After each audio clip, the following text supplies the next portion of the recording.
1000 കോടിക്ക് ഞങ്ങൾ medical service corporation വഴി മരുന്ന് വാങ്ങുന്നുണ്ട് എന്ന് പറയുമ്പോൾ ഈ മരുന്ന് വാങ്ങാനുള്ള ഇപ്പോൾ കഴിഞ്ഞ ബജറ്റിലെ അലോക്കേഷൻ മെഡിക്കൽ സർവീസ് കോർപ്പറേഷനിലുള്ള അലോക്കേഷൻ 400 കോടിക്ക് താഴെയാണ്, 360 കോടിക്ക് പരിസരത്താണെന്നാണ് എൻ്റെ അനുമാനം. അത്രയേ ഉള്ളൂ.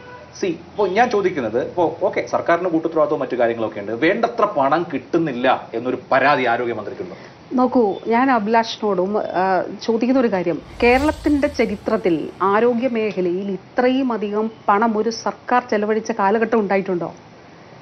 എങ്ങനെയാണ് ഒരു പ്ലാൻ ഫണ്ടിലൂടെ നമ്മൾ ഒരു മെഡിക്കൽ കോളേജിന് ഒരു പദ്ധതി, ഒരു കെട്ടിടം നിർമ്മിക്കാൻ അനുവദിച്ചാൽ 50 ലക്ഷം രൂപ, എത്ര വർഷം കൊണ്ടാണ് 50 ലക്ഷം രൂപ കിട്ടുക? 1 കോടി രൂപ അനുവദിച്ചാൽ 5 വർഷം കൊണ്ട് നമുക്ക് കിട്ടുമായിരിക്കും. 1 കോടി രൂപ 20 ലക്ഷം വെച്ച് 1 കോടി രൂപ 5 വർഷം കൊണ്ട് നമുക്ക് കിട്ടുമായിരിക്കും.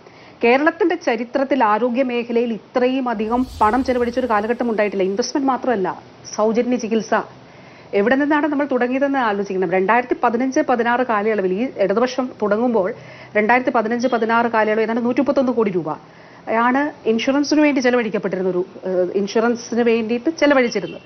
അവിടെ നിന്നാണ് 1498 കോടി രൂപ സ്റ്റേറ്റ് മാത്രം, ബാക്കി ഷെയർ 1600 കോടി രൂപയിൽ ഏതാണ്ട് 8% താഴെ മാത്രമേ കേന്ദ്രം നമുക്ക് നൽകുന്നുള്ളൂ. മറ്റു പല സംസ്ഥാനങ്ങൾക്കും 30, 40, 60% കൊടുക്കുമ്പോൾ 60% നൽകേണ്ട കേന്ദ്രം നമുക്ക് 10% താഴെ മാത്രമേ നൽകുന്നുള്ളൂ. പക്ഷേ സംസ്ഥാന സർക്കാർ സൗജന്യ ചികിത്സ അത് എല്ലാവർക്കും ലഭ്യമാകണം എന്ന ലക്ഷ്യത്തോടു കൂടി 1498 കോടി രൂപ ഓരോ വർഷവും ചെലവഴിക്കുകയാണ്. ഇപ്പോൾ ഫണ്ടിന്റെ കാര്യം പറയുമ്പോൾ സ്വാഭാവികമാണ്, സർക്കാരിന് സാമ്പത്തിക പ്രതിസന്ധിയുള്ളത് സർക്കാർ അഡ്മിറ്റ് ചെയ്യുന്ന കാര്യമാണ്. അതുകൊണ്ട് തന്നെ പദ്ധതി പൂർത്തീകരിക്കാൻ കഴിയാറില്ല, പ്ലാൻ ഫണ്ട് വെട്ടിക്കുറയ്ക്കേണ്ടി വരുന്ന സാഹചര്യമുണ്ട്. അപ്പോൾ ഈ വിവിധ അലോക്കേഷനുകൾ പൂർണ്ണമായും ഉപയോഗിക്കാൻ പറ്റിയോ അല്ലെങ്കിൽ അനുവദിച്ചു കിട്ടിയോ എന്ന ചോദ്യം വരുമ്പോൾ നോക്കൂ, ഇപ്പോൾ തന്നെ വരുന്ന ചില കണക്കുകൾ, മെഡിക്കൽ കോളേജുകളുടെ വികസനത്തിന് 217 കോടി പ്രഖ്യാപിച്ചത് അത് 157 കോടിയായി ചുരുങ്ങി.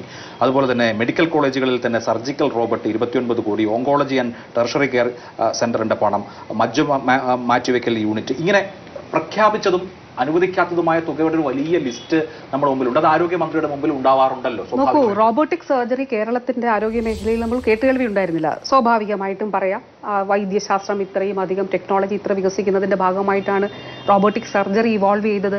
കേരളത്തിന്റെ ആരോഗ്യ മേഖലയിൽ റോബോട്ടിക് സർജറി ഉണ്ട്. RCCയിലും MCCയിലും നമ്മൾ റോബോട്ടിക് സർജറി 30 കോടി രൂപ വീതം അനുവദിച്ചുകൊണ്ട് ക്യാൻസർ ശസ്ത്രക്രിയയ്ക്ക് അവിടെ റോബോട്ടിക് സർജറി ഏർപ്പെടുത്തി.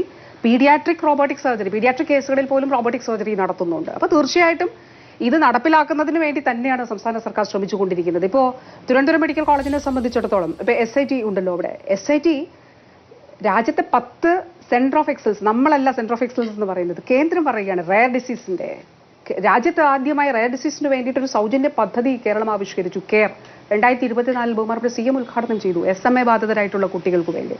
അപ്പോൾ ഒരു വശത്ത് ഡെവലപ്മെന്റ്, ഇൻവെസ്റ്റ്മെന്റ്, കിഫ്ബിയിലൂടെ, പ്ലാൻ ഫണ്ടിലൂടെ, മറ്റ് പദ്ധതികളിലൂടെ, ഇനി കേന്ദ്രവും സംസ്ഥാനവും കൂടിയുള്ള സംയുക്തമായിട്ടുള്ള പദ്ധതികളിലൂടെ ഒരു ഭാഗത്ത് നമ്മൾ സൗജന്യ ചികിത്സ എവിടെ നിന്നാണ് 131 കോടിയിൽ നിന്ന് 1498 കോടിയിലേക്ക് ഉയർന്ന രീതിയിലേക്ക് ഒരു 3 വർഷം കോൺസിക്യൂട്ടീവായിട്ട് കേന്ദ്രത്തിന്റെ ആ പുരസ്കാരം, ഏറ്റവും കൂടുതൽ സൗജന്യ ചികിത്സയ്ക്ക് പണം ചെലവഴിക്കുന്ന സംസ്ഥാനം കേരളമാണ്. അത് മറുവശത്ത് ചികിത്സാ സംവിധാനങ്ങളിലുള്ള മെച്ചപ്പെടൽ, അതാണ് ഞാൻ നേരത്തെ പറഞ്ഞ കോംപ്രഹെൻസീവ് സ്ട്രോക്ക് സെന്ററും. അതോടൊപ്പം രാജ്യത്തെ ഏതെങ്കിലും ജില്ലാ ആശുപത്രിയിൽ ഒരു വൃക്കമാറ്റിവെക്കൽ ശസ്ത്രക്രിയ നടന്നിട്ടുണ്ടോ? ഡെവലപ്പ് ചെയ്യാൻ നമുക്ക് കഴിഞ്ഞു.